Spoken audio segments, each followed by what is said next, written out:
जलन। ममता बहुत ही सीधी और प्यारी लड़की थी। वही सुनील एक सरल और आगे बढ़ने की सोच रखने वाला लड़का। सुनील बेटा कहाँ है? अरे जरा एक गिलास पानी तो दे दो। हाँ माँ अभी आया। क्या माँ, पानी सर के पास ही रखा है, क्या हो गया? तबीयत खराब है क्या? अरे नहीं नहीं, उठने का मन ही नहीं कर रहा है। देखा नहीं? वैसे क्या कर रहा है? बैठना मेरे पास। क्या कर रहा था? माँ, पढ़ रहा था। वो क्या है ना, नौकरी में तो वक्त नहीं मिलता। अब घर आकर ही तो वक्त मिलता है। अच्छा अच्छा ठीक है, जा पढ़ ले। सुनील पढ़ लिखकर और आगे बढ़ना चाहता था, लेकिन माँ की तबीयत खराब देखकर सोचता है कि शादी ही कर लें। कब तक माँ का ख्याल वो अकेले रख पाएगा? तो एक दिन, माँ, यह ममता है, मैंने इसे शादी कर ली है। तुम्हारी तबीयत भी ठीक नहीं रहती, तो मैंने सोचा शादी कर लेता हूँ। घर संभालने वाली और तुम्हें संभालने वाली कोई आ जाएगी तो अच्छा रहेगा। माँ अचानक बहू को देखकर हैरान रह जाती है। बेटा, ये क्या बात हुई? ना बैंड बाजा, ना दहेज, ना बारात, ऐसे कैसे बहू आ गई? माँ, तुम जानती है मैं नौकरी के साथ पढ़ाई भी कर रहा हूँ, तो कहाँ से इतना पैसा बचा पाता कि धूमधाम से शादी करता? वैसे तो माँ, लोग तो आकर खाकर निकल जाएंगे, इसीलिए बस वैसा ही। माँ जी, मैं आपका ख्याल रखूंगी। वैसे भी ये आगे की पढ़ाई कर रहे हैं, अच्छा कुछ कर दे तो सबके दिन फिर से अच्छे आ जाएंगे। सास को ममता की बात ठीक तो लगती है, लेकिन मन में कहीं ना कहीं लगता है कि कहीं बहू बेटे को लेकर फुर ना हो जाए और वो तो रह जाएगी अकेली। बेटा देख, मेरा जो कुछ भी है सुनील ही है, और सुनील का भी इस दुनिया में मैं ही हूँ और कोई नहीं है। क्या सुनील? बिल्कुल माँ, लेकिन आज से ममता भी मेरे जीवन का अहम हिस्सा है, जैसे तू है। सास को बड़ा बुरा लगता है कि उसकी सल्तनत में कोई और हिस्सेदार कैसे हो सकता है।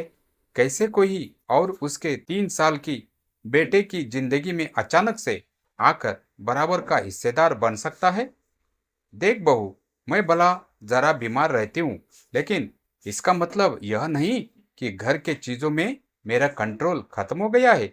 मैं आज भी इस घर की रानी हूँ, समझे? बेटा सोचता है कि यह माँ को अचानक से क्या हो गया।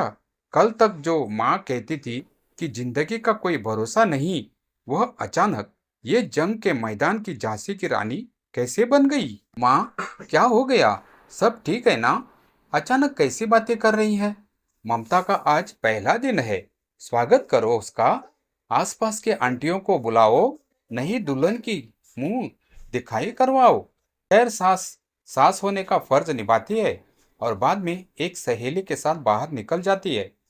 क्यों री, बताया नहीं कि बेटे का ब्याह कर रही हो?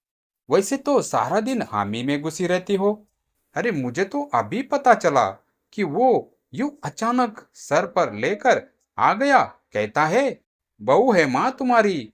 अब इसको मैं प्यार करता हूँ जितना कि तुझे करता हूँ। लो जी, ये क्या बात हुई? क्यों ना इतना प्यार करता है? माँ का प्यार तो ज्यादा होता है। अब उसको तो कोई दूसरा पति मिल सकता है, लेकिन अब तू ही बताओ, क्या माँ की ममता किसी और की हो सकती है? ना जी ना, बेटे को समझाइए। अरे क्या समझाऊं, मुझे तो खुद ही समझ में नहीं आ रहा है कि क्या हो रहा है। जो बेटा कल तक माँ माँ करता था, आज अचानक बीवी बीवी का राग अलाप कर रहा है।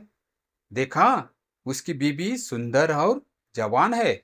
सुंदरता के आगे तो एक से एक नहीं टिकी, तो तेरा बेटा किस खेत का मूली है? सास को समझ में आ जाता है कि बहू की सुंदरता के आगे माँ का प्यार किसी काम का नहीं। उधर बीबी, ए जी, अम्मा जी सहेलियों को छोड़ने गई थी, अभी तक आई नहीं। हम देख के आए क्या? अरे रहने दो ना, आ जाएगी। कहाँ जाएगी? उनकी तो आदत है, एक बार जाती है तो पूरे पंचायत खत्म करके ही आती है। खाना वाना खाकर गई होगी। छोड़ो ना, ना घूमेगी तो खाना पचेगा नहीं, नहीं तो ऐसे ही खाट पकड़ लेगी। बहू भी शांत हो जाती है। उधर सास सोचती है कि आज थोड़ा देर से ही घर जाती हूँ। जब बेटा परेशान होकर ढूंढेगा तब मजा आएगा। बीवी को खुद ही पता चल जाएगा कि माँ के आगे उसकी दाल नहीं गलेगी। लेकिन वही दूसरी ओर घर पर, ये जी, माँ जी अभी भी नहीं आई। हमको तो घबराहट हो रही है कि क्या करें, जाके पता करें किसी के घर। अच्छा, ये भी बता दो, किसके घर जाओगी? तुम्हारा पहला दिन है इस घर में और पहला दिन में ही मोहल्ला छानोगी क्या? हाँ तो आप भी नहीं जा रहे हो ना? हमको फिक्र हो रही है। अरे यार, ये रोज का है अम्मा का। खाओ और सो जाओ। बस, फिर क्या था। बेटा बहू खाना खाते हैं और कमरे में सोने चले जाते हैं। उधर जब सास को कोई देखने नहीं आता तो वह आकर घर आ जाती है। जहां वो देखती है कि सारे घर की लाइट बंद है, सास को गुस्सा आता है। बहू, अरे ओ बहू, कहाँ? लेकिन सारे दिन की थकान की वजह से बहू को ऐसी नींद आती है जैसे किसी ने भांग की गोली खिला दी हो। वो तो नहीं उठती। उठकर आ जाता है बेटा। क्या बात है माँ, काहे चिल्ला रही हो? सो जाओ ना, सुबह से थकी हुई है। बहू, वह सो रही है, जोर से बोलोगे तो नींद खुल जाएगी। उसकी माँ को गुस्सा। फिलहाल सो तो जाती है लेकिन मन ही मन ढेर सारा जहर बहू के लिए भरा होता है। सुबह बहू चाय बना रही होती है कि सास धीरे से गैस तेज कर दे, जिससे चाय का बर्तन जल जाता है। और जैसे ही बहू चाय का बर्तन उठाती है उसका हाथ जल जाता है। हाँ हाँ, मेरा हाथ जल गया। वो जोर जोर से चिल्लाकर इधर उधर भागती है तो थोड़ी देर में सास उसके हाथ में पानी डाल देती है। हाय रे बहू, क्या कर रही हो? पहली बार रसोई छू रही हो क्या? सासू माँ, गलती से गैस तेज हो गई थी और बर्तन जल गए, जिससे मेरा हाथ जल गया। अरे रे रे रे, कितना गंदा दाग। मुझे तो उल्टी आ रही है तेरा गला हुआ मांस देखकर।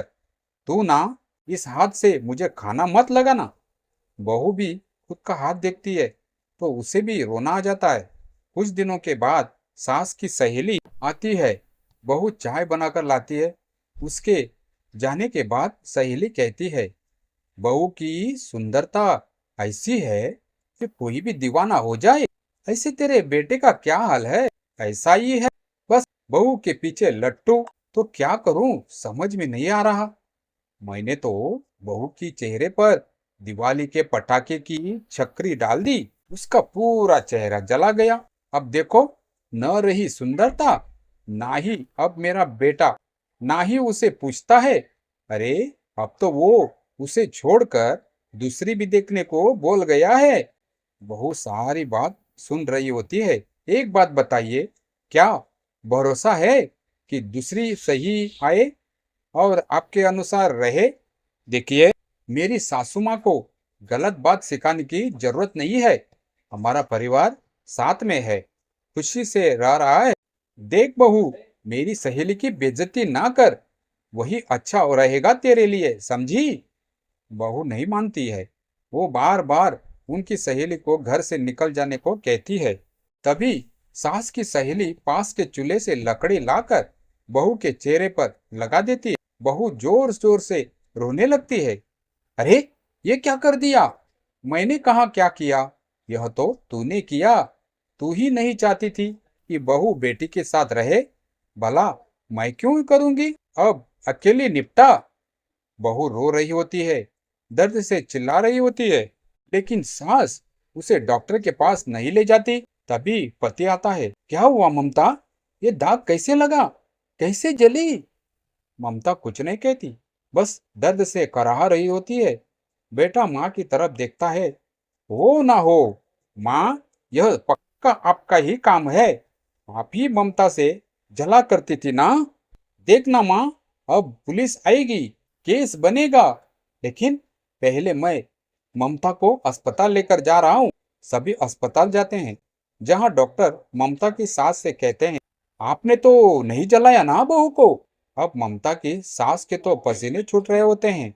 वह घबरा कर कहती है, ना ना ना, डॉक्टर साहब, हम क्यों जलाएंगे अपने बहू को? डॉक्टर ममता के पति से पूछते हैं, देखिए, ये ससुराल में जली है तो ये मामला पुलिस का बनता है। पुलिस को बुलाइए, तभी इलाज पूरा होगा। सास डर जाती है कि अब तो बच्ची जिंदगी जेल में ही रहना होगा। अरे अरे, रहने दीजिए ना, पुलिस को क्यों बुलाना? सारी हंसी खत्म हो जाएगी जब पुलिस के डंडे पड़ेंगे। बहू को जलाना भले ही बहुत आसान हो, लेकिन इसके बाद सारी जिंदगी जेल की हवा खाना। सास डर जाती है और पुलिस आती है। खाट पर लेटी ममता स्टेटमेंट देती है। कैसे जली आप? पुलिस सवाल करते हैं। ममता पास खड़ी सास को देखती है। बेटी बताओ, कैसे जल गई तुम? ओए, आप बिल्कुल चुप रहिए। सभी इंतजार करते हैं कि ममता क्या बोलेगी। कि मैं खाना बना रही थी, लकड़ी उड़कर मेरे ऊपर गिर गई और मैं जल गई। सास बहू की बात सुनकर रोने लगती है। माँ, कितने समझदार है ममता, ये चाहती तो। हाँ बेटा, मैं आज जेल में होती। मुझे माफ कर दे, मैं कभी आगे से ऐसा नहीं करूंगी। बहू के साथ मिलकर रहूंगी। मुझे माफ कर दो।